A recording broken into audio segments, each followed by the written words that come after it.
Give us a sense of that. I think it's sort of a pivot. We've gone from resiliency now to dynamism. What is the state of dynamism? What are the questions you're asking? That's right. Well, thanks for having me back, David. And we're looking forward to having Bloomberg return to Aspen at the end of the month to be with us for this meeting. So the reason why we're shifting the focus now from resilience to dynamism is because our economy has proven to be quite resilient. It's in a pretty strong position. We came out of the pandemic and the economy really was resilient.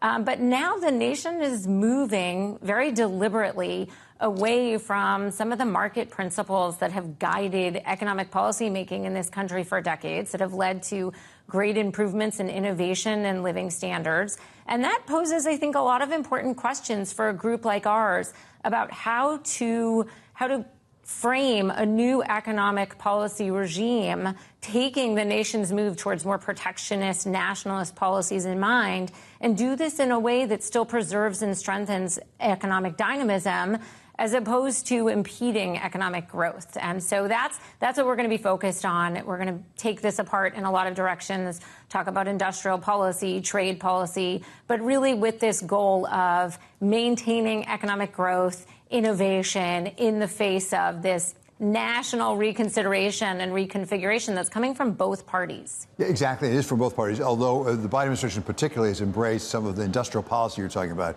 in the acts we've had. Let's pick up on that. You mentioned industrial policy.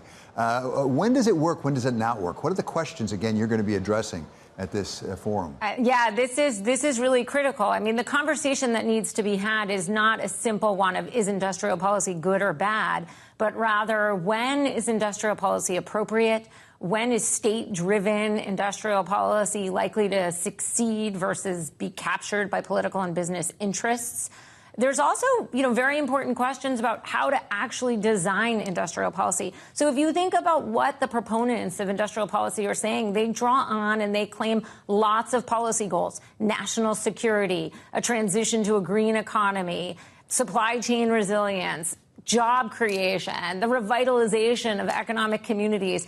Which of those policy considerations or goals are appropriate to justify state-driven innovation and funding of particular manufacturing? When is industrial policy more appropriately thought of as sort of a political favors to swing states?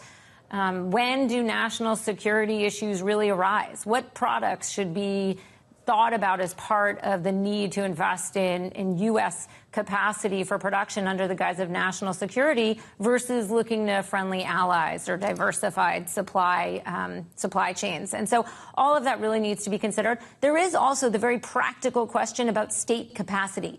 So, Melissa, it used to be said that industrial policy was picking winners versus losers. There are some people now who are starting to question whether, in fact, we're only picking winners, that basically the government intervenes to help people across the spectrum. Does that interfere with dynamism? Do we have to, and I hate to say this, have a little bit more creative destruction in order to guarantee that dynamism that's driven the United States economy in the past? I mean, this is why sort of mainstream economists, and I would consider myself one, get nervous when the federal government is really taking an active approach to deciding which sectors or which firms to invest in. That's not to say there aren't real reasons and opportunities for government subsidies to advance, innovation. Investments in basic science, for example, we know have really large returns. But there is a worry that government funding can sort of just prop up firms that really, wouldn't be successful on their own. And this is why the details of how these kinds of federal programs are designed are critically important. One of the things that I think has really sustained the U.S. economy in recent years has been the fiscal intervention. A lot of money has been pumped into the economy, and that leads to debt and deficit. How does that interact with the dynamism that we need in the economy? Oh, the U.S. debt is a challenge that whoever wins the election, this needs to be a real issue that's dealt with. The fact that by the end of this year, our deficit will be 7% of GDP, unprecedented outside of wars or recessions, really impedes the federal government's ability to make the investments that would be consistent with bolstering economic dynamism. This is a real drain on our fiscal capacity. It also makes us much less resilient in the face of future shocks that are sure to come. It also heightens the risk that eventually we're going to have another financial crisis. And so addressing the debt absolutely needs to be part of any economic policy making going forward in an effort to improve the U.S.'s ability to make the investments that will bolster our economic dynamism. Melissa, here at Bloomberg, it seems as if we cannot have a conversation with anyone without talking about generative AI. Is that a potential driving force behind dynamism? How much can we count on it? Is it hype or is it real?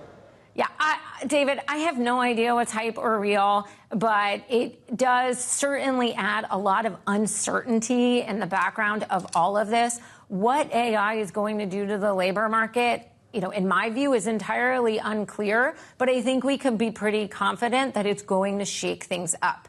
I mean, there are definitely going to be new jobs created, but there are also going to be jobs lost.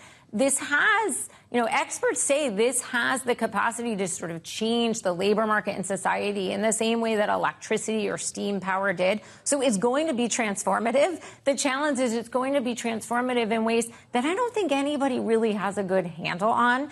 And so thinking about how our country, our workforce, our students are in a good position to leverage the power of AI so that it's a force for good, both in an economic sense and, personally, I'm really concerned about the impact it could have on democracy and the functioning of our institutions. We need to be getting ahead of this. This brings us to a perennial issue of interest to our group, and I know of Bloomberg too, which is higher education. Is higher education, our colleges, our universities, are they prepared to train students for the flexibility and the high level of skills they'll need to complement AI and the changes that it brings to the labor market? Melissa, you and your colleagues have put a lot of work into this project. Give us a sense, when you walk away from these meetings, if it succeeds, if it goes just the way you hope, what do you get out of it? What are your goals? Well, these meetings are, as you know, they're very substantive, right? We're not just out there to have polite conversations. They're bipartisan. They're very substantive. They're based in evidence. We bring in outside experts to complement the expertise in our group, depending on the topics we're talking about. We commission briefing memos from the nation's leading scholars on all of these topics. The goal is for everyone to leave the meeting with a better, deeper understanding of the challenges, of the possibility and bipartisan scope for solutions from both policymakers and the private sector going forward, and then to be in a better position to advance evidence-based solutions to these challenges in their relevant spheres of influence and action. That's the goal. We're all aiming towards a more prosperous, equitable society, and implementing solutions to these great challenges is absolutely part of that.